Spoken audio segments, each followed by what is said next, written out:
Assalamualaikum warahmatullahi wabarakatuh. Pada pagi hari ini kita ingin mempelajari sebuah pembelajaran, yaitu tentang kitab Al-Jurmiyah. Ya. Jadi kitab Al-Jurmiyah ini merupakan kitab standar di pondok pesantren, ya. Biasanya Al-Jurmiyah ini dipelajari di pondok-pondok pesantren.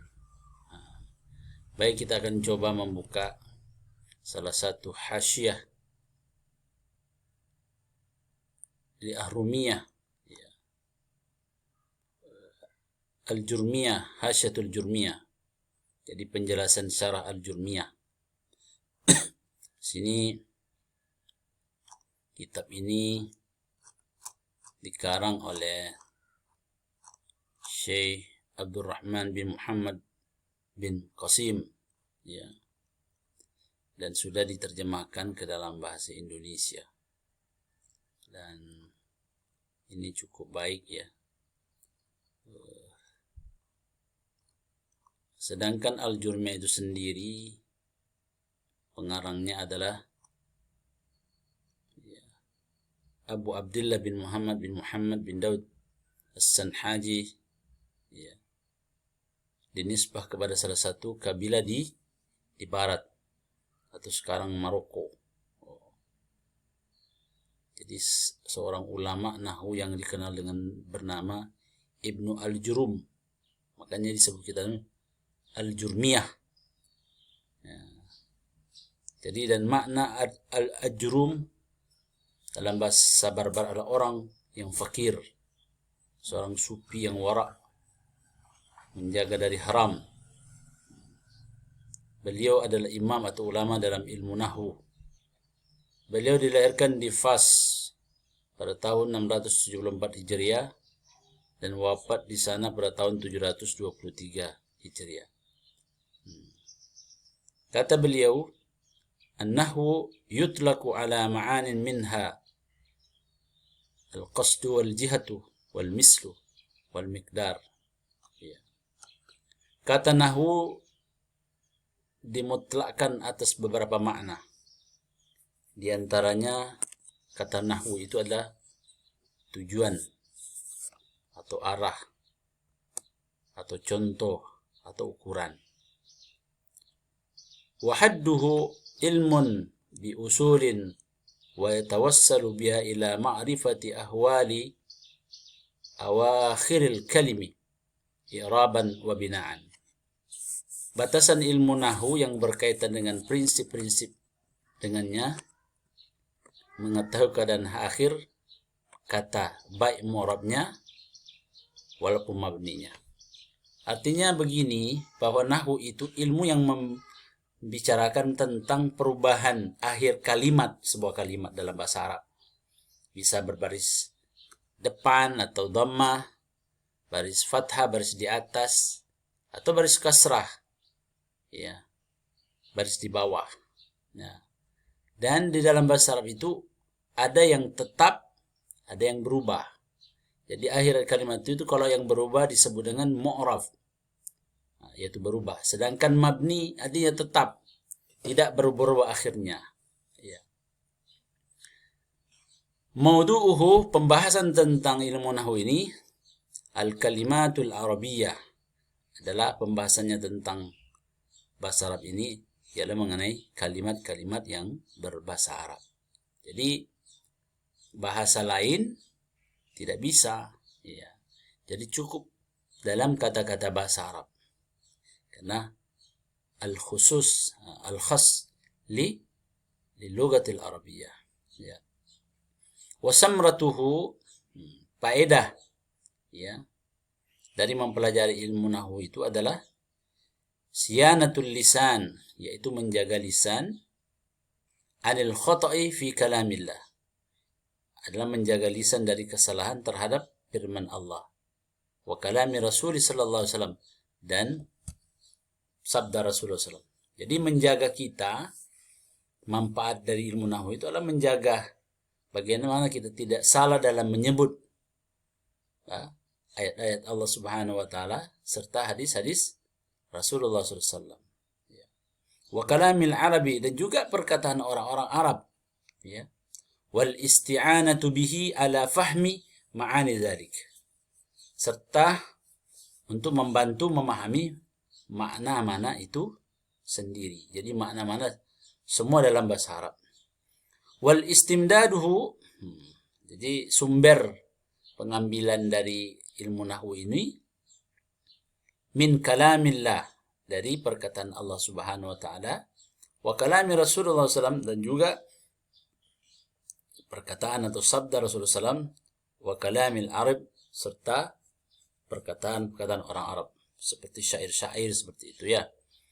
Pembicaraan setiap hari itu sumber pengambilan dari nahwu itu sendiri. Dan adapun wa hukmuhu fi syara', ya. Adapun hukum mempelajari dan menurut syariat adalah fardu kifayah.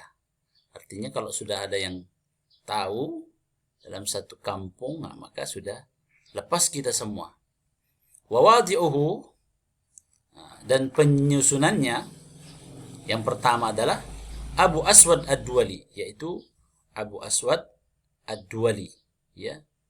Bi amri Ali radhiyallahu anhu, atas perintah sahabat radhiyallahu anhu. Itu seperti itu ya.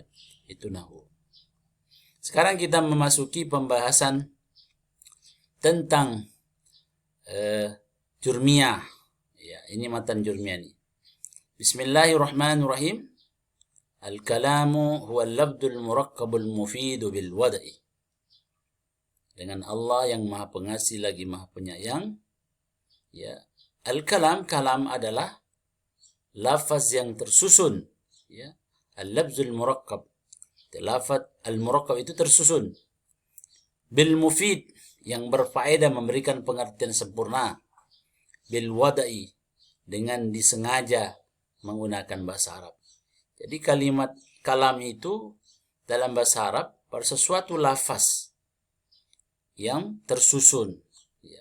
Kalau lafaz yang tidak tersusun tidak disebut dengan kalam, ya, atau kalimat.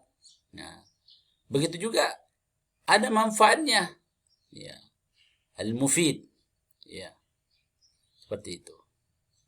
Bil wada'i, dengan sengaja mengucapkannya. Orang yang ngorok, ya, atau ngigau tidak termasuk di dalamnya. Kita coba membaca khasyahnya lagi ya. Bada'a bil basmalah iktidaan bi kalimatil aziz, ya. Jadi memulai, ya, atau penulis kitab ini memulai kitabnya dengan basmalah. Dalam apa? Meneladani, mencontohi kitab yang mulia Al-Quran. Karena Al-Quran dimulai dengan bismillah, ya. Setiap surah dalam Al-Quran dimulai dengan basmalah. Maka kecuali surah At-Taubah, ya. Nah, begitu juga muallif, penulis kitab ini, ya, yaitu memulai kitabnya dengan membaca basmalah, ya. Dalam rangka mengikuti Nabi sallallahu alaihi wasallam, ya. Wa ta'assiyan bin Nabi sallallahu alaihi wasallam, meladani, mencontohi Nabi kita Muhammad sallallahu alaihi wasallam, ya. Fi mukatabatihi, ya, dalam menulis, dalam tulisan-tulisan. Wa murasalatihi, dan surat-surat menyurat beliau. Wa amalan bihadisin, ya, dalam rangka mengamalkan hadis Rasulullah SAW yang dikatakan oleh beliau, kullu amrin zibalin la yubda'u fi bismillahirrahmanirrahim bahwa aqta. Kata beliau Rasulullah SAW, setiap perkara yang penting yang tidak dimulai dengan bismillah, maka dia terputus, ya. Jadi aina kisul barakah, yaitu maksudnya terputus, yaitu kurang keberkahan di dalamnya. Kayaknya kalau ingin memulai sesuatu memperoleh berkah, maka gunakanlah bismillah memulai segala sesuatu, ya. wal bada'u bihadza liisti'anatin ala ma yahtammu bih. Ya, memulai dengan basmalah adalah untuk meminta pertolongan kepada Allah atas perkara yang penting. Ya.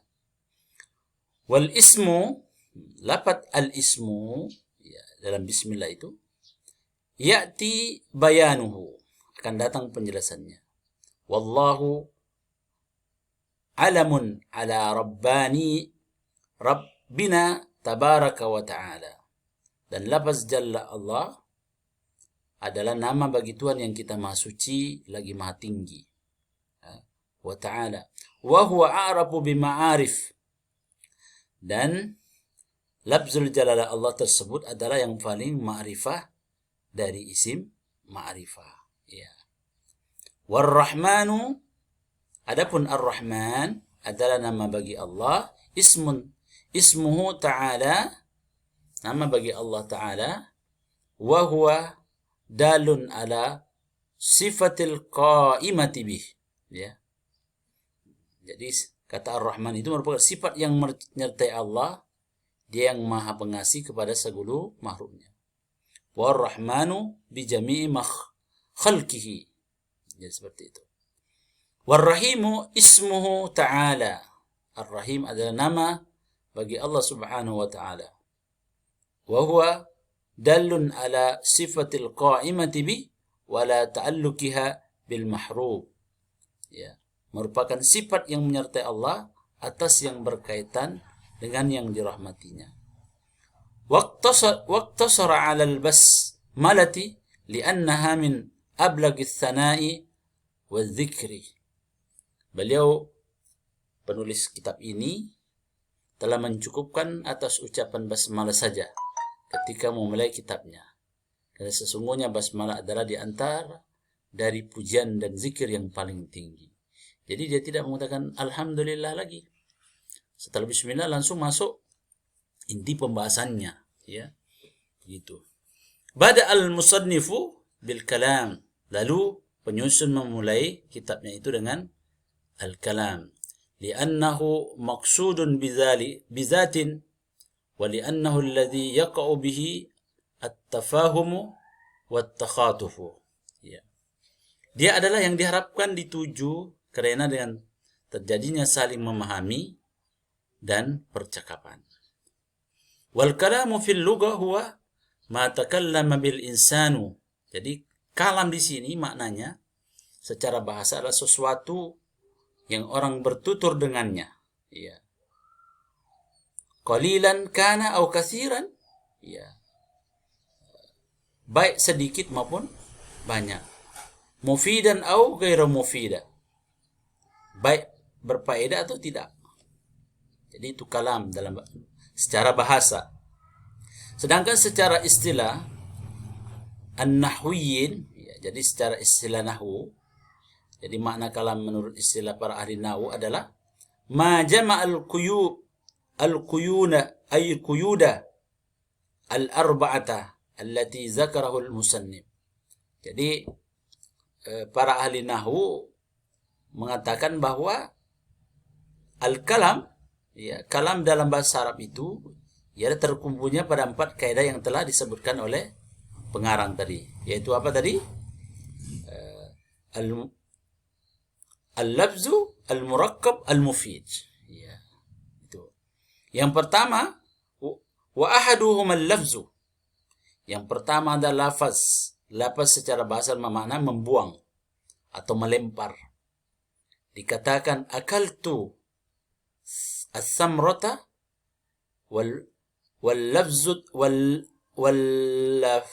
walafaztu an-nawata. Aku telah memakan buah itu dan aku telah membuang bijinya. Ya. Wabil istilahi huwa, adapun perkataan secara nahu lafaz adalah sautul mustamilu ala ba'dil hurufil hijaiyah, yaitu suara yang mengandung sebagian dari huruf hijaiyah, ya, allati awwaluha al-alifu wa akhiru al-ya, kadzabdin, ya. yang dimulai dengan huruf alif dan diakhiri dengan huruf ya, seperti kata